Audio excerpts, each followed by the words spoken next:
Serious people of Reddit, what is the creepiest thing that happened to you while home alone?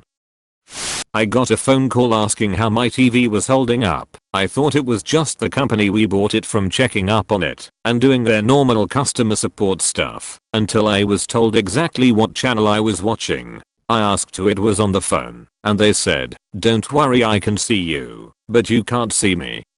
I was 9 at the time and my parents were out of town for work, so my older sister, 17 at the time, got us all to hide in my parents' closet with the guns and we called the police. When they arrived they called us to let us know it was them knocking on the door. They found footprints but no person. We installed security cameras not soon after and never had a problem again, but it still creeps me out to this day. Home alone when I was 10 or 12, somewhere in between there. My parents' house is located in the suburbs surrounded by woods and a golf course. It was a stormy night and my parents went out for dinner. I was watching TV in the living room with my dog on my lap when all of a sudden she jumps up and sprints to the front door barking. She never barks, my dad trained her, since she had a very loud annoying bark. I walk over and turn on the outside light to see nobody. As soon as I did this, she sprinted to the back living room by the pool with sliding glass doors and starts barking over there like someone was inside the screened pool area. I run over and turn the pool lights on, empty. I started to get kinda freaked out. She then ran to the garage door barking like she was going to rip someone's face off. I grab a knife from the kitchen and open the garage door to hear the rain and see the main garage door wide open. I immediately shut the garage door and slammed the inside door behind me, grabbed my dog, and ran into my room, locking the door and going into the closet. I waited in there what felt like 3 hours for my parents to get home. I told them everything, and my dad went outside to find what looked like new muddy footprints around the garage and pool area. Nothing else ever came about from it, but man, I got the chills typing that out. Freaky experience. This one kid I went to school with would wait until my single mother went to work, and he would call my house over and over again, and also come over and knock on the front door, and then go knock on the back door when I didn't answer. He also followed me to and from school until his parents took his car away, so he just walked behind me instead. I'm honestly still traumatized from these experiences. This happened to my mom. She grew up in Wichita, Kansas while the BTK serial killer was active. The house of one of his first victims was down her block. But one day she was home with her brother. She was upstairs in her room, and he was downstairs. Apparently he heard a noise in the backyard moments before the power cut out. This was one of the key things that BTK did before entering the home. She just knew the power went out, then heard her brother scream and yelled for her to run away. She hopped out her window and sprinted barefoot to a Pizza Hut a couple blocks away. She called the police who went to the house, but didn't find anything and everything turned out fine. We all know the cats at 3 AM meme where your cat starts running around the house and making a huge ruckus in the middle of the night for no reason whatsoever. Yeah, all cats do that. No big deal. Well, one night my cat was doing that, and since it was pretty common I just ignored it. Cats do it and it's normal. I was downstairs and not asleep yet, and my cat was upstairs. It kept going for a little while, but I paid no attention to it until I heard glass shatter. I went upstairs to check on my cat and see what broke. My cat was sound asleep. Nothing was broken. It literally wasn't 30 seconds after I heard something break that I stood up and went upstairs, and my cat was sleeping like a baby. When I went to go pick her up, she did that stretch and yawn thing that cats do after waking up from a long nap, and she had obviously been asleep for quite some time. I never found any broken glass. Weird shit.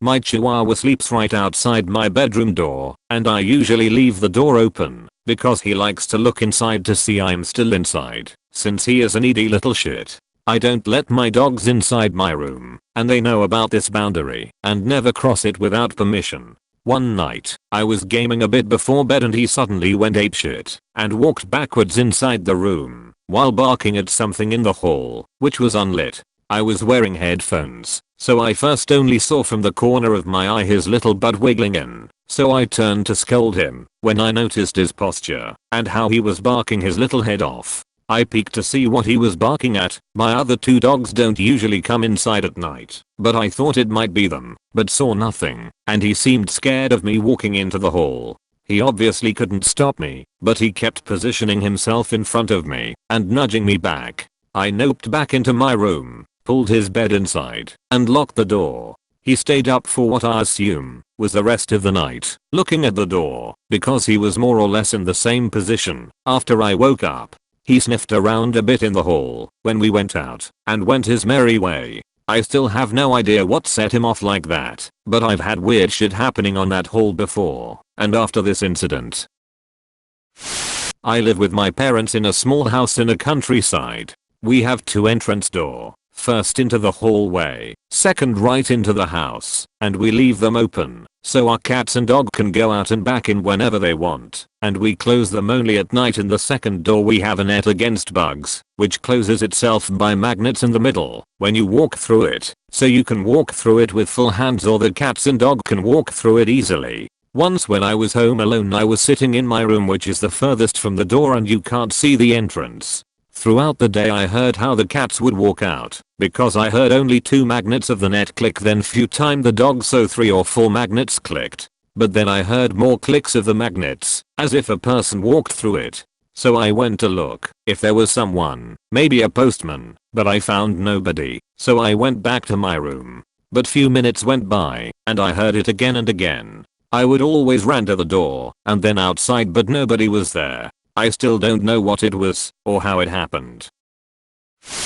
I was staying at my parents' place, sleeping in their bed, while they were away, when suddenly I wake up paralyzed. While I first heard then saw someone sneaking around, the bedroom door was open. The person wearing dark clothes, face obscured, eventually came into the room, sat on the bed, and leaned closer, closer, closer. When I was finally able to break the sleep paralysis, the first thing I did was make sure the front door was locked. It was not.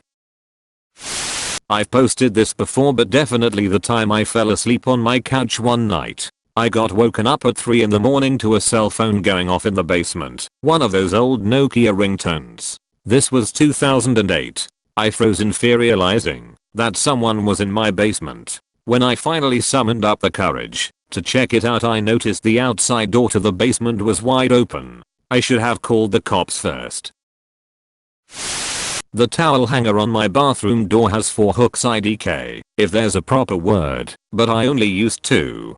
So, I keep my towels completely different in terms of size and color on the first, for face, and third, for hands, hook. I live alone, and I kept them like that for more than a year. The only times I move the towels is when I put them in the washing machine. No more than 2 weeks ago, during the day, I open my bathroom door and the face towel is on the 4th hook instead of the 1st. I had nobody visiting or anything like that, and I've never switched hooks on purpose before. My family went out grocery shopping once when I was a teenager, so I thought it'd be the perfect time to get some dishes cleaned in peace. After a few minutes, I heard what sounded like somebody trying to talk to me, but I didn't think much of it. I lived in the city, so my neighbors were close by and always being loud as shit, so I figured it was them. But then I hear what sounds like somebody's death rattle right by my ear. I don't know how to describe the sound all that well, but it was really disgusting and strangled, like somebody was choking to death. I freak out, immediately turn around, and there's nothing in the kitchen with me. Somehow that wasn't the strangest part, because right after, my cats all rush into the basement. They definitely looked scared, and it wasn't often they ran from anything, unless people were over. That leaves me and my dog to patrol the house, so I grabbed a knife and looked the place over top to bottom. Even checked the creepy ass attic attached to my mom's bedroom. There wasn't anybody else there, not even a sign of somebody messing around inside or outside. So I did the most reasonable thing and scurried into the basement with my pets and cried because I was scared. This happened when I was in high school. I'm home alone at night, in the basement, watching a horror movie in the dark with my bag of popcorn, and all of a sudden this thing brushes up against my face and shoulder and my popcorn bag starts crinkling all on its own. I flipped out, screamed, and fell off the couch. There was a very startled Mro, as the cat also got thrown off the couch. Turns out he was just trying to steal my popcorn out of my bag.